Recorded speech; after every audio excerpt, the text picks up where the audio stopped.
So there's confusion over whether Russia has or hasn't issued an ultimatum to Ukrainian forces in Crimea. The Ukrainian Ministry of Defense says its troops in the region have been told to surrender by 3 a.m. local time on Tuesday or face a military assault.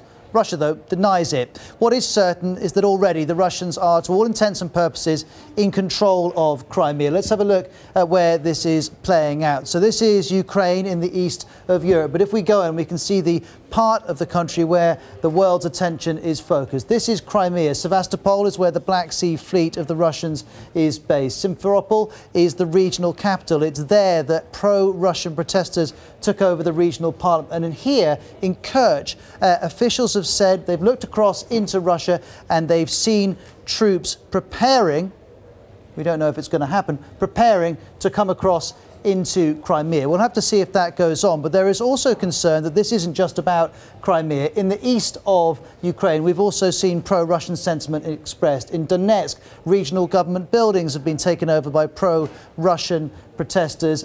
Also in Kharkiv, pro-Russian sentiment has been expressed. And while all of this is going on, we've got more Russian troops mobilizing on one side of the border and the Ukraine military going through a full mobilization across the country. So there's been a great many developments. Let's first of all turn to a report that's come into the BBC Newsroom from Christian Fraser. He's in Sevastopol. Let's have a look at it.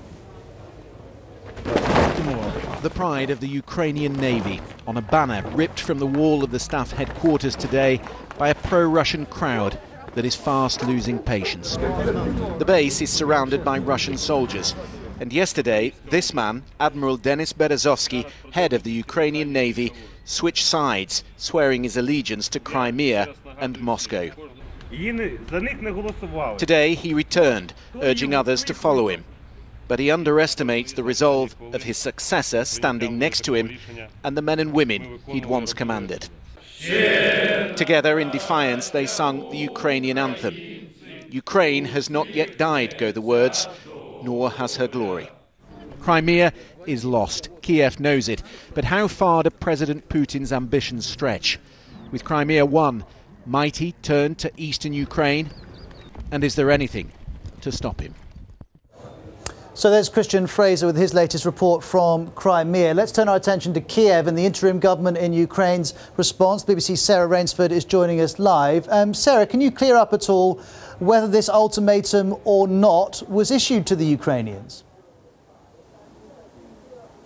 Well, I can tell you that there are two sides. Each side in this conflict has a different story. The Ukrainian Defense Ministry, the Ukrainian Navy in the Crimea is saying that, yes, they received an ultimatum that if their troops there on the ground in the Crimea hadn't surrendered by 5 o'clock local time in the Crimea, then all the bases across the Crimea would be stormed.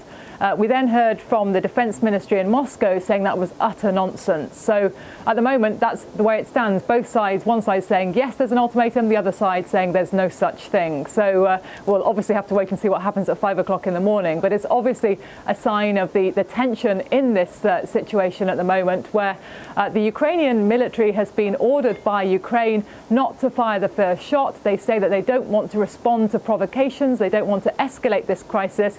They're hoping to find a diplomatic solution. And if you're watching in Ukraine and want to contribute to our coverage of what's happening in your country, you can reach us on Twitter at BBC OS.